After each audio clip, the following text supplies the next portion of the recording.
तारीख 4 मई 2024।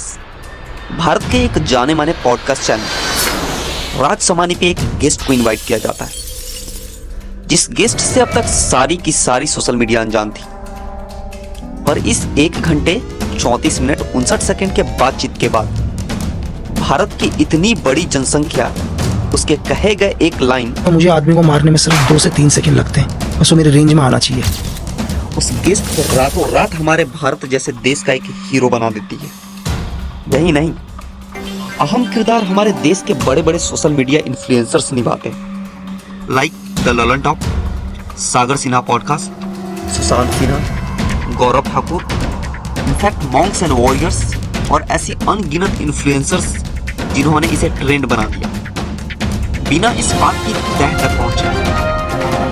और ये ट्रेंड रातों रात इतना हाइप हो जाता है कि भारत के एक जाने माने राइटर और former investigative journalist sir Syed Hussain Zaidi sir, जिन्होंने Dongri to Dubai, 6 tickets of Mumbai mafia जैसी किताबें और शूट आउट एट वाडला जैसी फिल्मों के जननायक हैं, हुसैन सर भी एक किताब लिखते हैं, रॉ हिटमैन। और ये बुक इतनी ज्यादा बिकने लगती है कि इस पे एक बायोपिक भी लाने की तैयारी होने लगती है।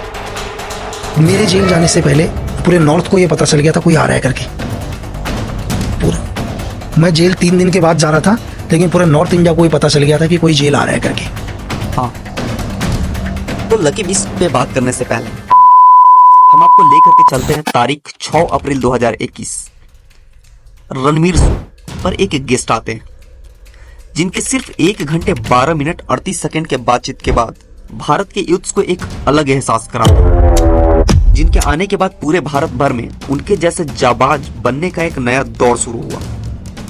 हम लोग बात कर रहे हैं फॉर्मर स्पेशल वेटरन मेजर विवेक जैकब सर के बारे में, जिनके बाद से हमारे देश के इन्फ्लुएंसर्स हमारे देश के बहुत सारे जाबाज हीरोज को अपने चैनल्स पे बुलाना शुरू करते हैं, जिनके अपने जिंदगी के किस्सों से हमारा पूरा यूथ इंस्पायर होता है और उनके जैसे बनने का एक पहल शुरू होता है।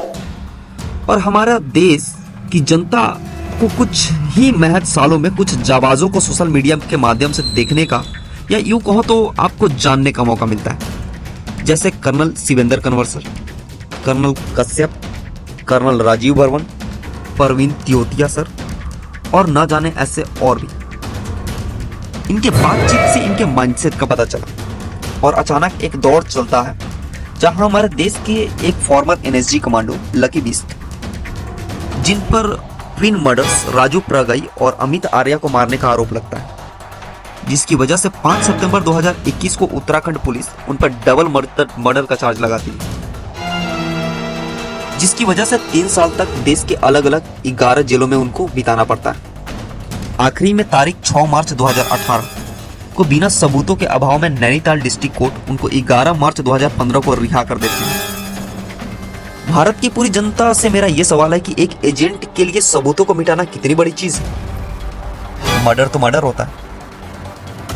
साइकोलॉजिकली जितने भी स्पेशल फोर्सेस के इलाइट्स को हमारे जनता ने अब तक देखा है, उनकी कॉमन ट्रेड्स ये है कि ये सभी लोग स्ट्रॉन्ग माइंडसेट, डिफरेंट पोटेंशियल और इन्फिनिटी अप्रोच होल्ड करते हैं। पर लकी बीस्ट में ऐसी मेंटालिटी और एक्सप्लेन्ड एक्शंस का कोहेरेंस सिमिलर पैटर्न को नहीं होल्ड करता है। साइकोलॉजी में इसको कॉग्निटिव डिसोनेंस कहते हैं। यानी हमारे जितने भी भारत के हीरोज इसके पहले पॉडकास्ट पे आ चुके हैं, उनके एक्शंस और उनके मेंटालिटी, बेसिकली एक्सप्लेन्ड एक्शंस और उनके मेंटालिटी एकदम सिमिलर पैटर्न होल्ड करते थे, जो कि लकी बीस्ट सर के केस में ऐसा बिल्कुल भी नहीं है। हाल ही में उन्होंने बिग बॉस को भी ठुकरा दिया। इस बात से कहीं भी ये साबित नहीं होता है कि वो एक रॉ के एजेंट है या उन्होंने रॉ में साबित सर्व किया बेसिकली, क्योंकि एक स्पेशल फोर्सेस का आदमी ये अच्छी तरह जानता है कि वो जितना बड़ा ठुकराएगा वो उतना बड़ा बन जाएगा। हमारे यहाँ एक कहावत है, यथा यथा बृहत्तरः तिरस्कुर्वन्ति तथा तथा बृहत्तरः भवति, यानी जो जितना बड़ा ठुकराता है वो उतना बड़ा बनता है। ट्रेंड में आने के बाद लकी बीस्ट जैसा एक स्पेशल फोर्सेस ऑपरेटिव ऐसे ऑप्शंस को कैसे ठुकराता? बिकॉज इसको ठुकराने मात्र से इसका ट्रेंड बनता है और हाइप भी हो गया। जहां इनकी अर्निंग ही नहीं थी बल्कि इनका ट्रेंड भी हाइप हो गया। इन्होंने अपनी सारी पॉडकास्ट में ये क्लियरली कहा कि उन्होंने रॉ का नाम नहीं लिया, पर हाल ही में रिपब्लिक भारत के संवाददाता से सुनिए क्या कहा। एक मैन हो गए रॉ में, लेकिन वो कभी सामने नहीं आए, किसी ने कुछ भी हमें नहीं बताया। जब हम लकी बिस्ट की बात करें तो लकी बिस्ट ने ये कदम क्यों उठाया कि उस सीक्रेट सर्विस की सीक्रेट्स को बाहर लेकर के आओ और ये बताओ कि मैं एजेंट रहा। मैम एक्चुअली देखो, शायद मुझे नहीं पता कि 2015 से पहले या 18 से पहले मेरे बारे में किसी को पता भी था। अगर आपने मेरे कोई भी इंटरव्यूज़ या अगर आपने दोनों बुक्स भी पढ़ी होंगी जो मेरी लाइफ पर बेस्ड है, उसमें सिर्फ ये बोला गया है कि लकी बिस्ट एक सीक्रेट सर्विसेज के लिए काम करता है मैम। चाहे वो RNW हो, MI हो, IB हो, जो भी इंडिया की सीक्रेट सर्विस है, कहीं पर भी पर्टिकुलर ये नहीं बोला गया है कि इसमें RNW के जो भी हमारे 5 टैक्स के वर्क किया करता था। इस बात से आपको क्लियरली पता चल चुका होगा, जबकि इन्होंने कई वीडियोस में इन्होंने खुद ही कहा है कि इन्होंने सीक्रेट सर्विसेज के लिए रॉ के लिए काम किया।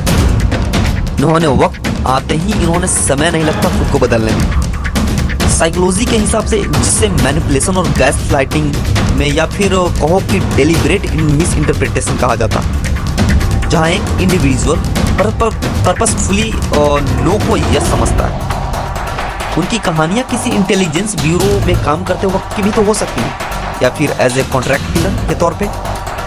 इसलिए मेरी पूरी जनता से यह रिक्वेस्ट है कि एक फॉर्मर NSG कमांडो को कमांडो ही रहने दिया जाए, न कि बातों बातों को मिस इंटरप्रेट करके उन्हें किसी और चीज में कन्वर्ट कर दिया जाए। जब उन्होंने खुद ही कहा है कि वो एक स्पेशल फोर्सेस वेटरन रह चुके हैं, एक ऑलरेडी NSG के लिए सर्व कर चुके हैं, तो उनकी बातों को हम और या आप मिस इंटरप्रेट करके उन्हें रॉ एजेंट बना क्यों दिया? अगर वो खुद कहते हैं कि वो एक रॉ का एजेंट नहीं है, तो आखिर रॉ के एजेंट को लकी बिस्ट से कैसे जोड़ दिया आप लोगों ने? जरा विचार कीजिएगा।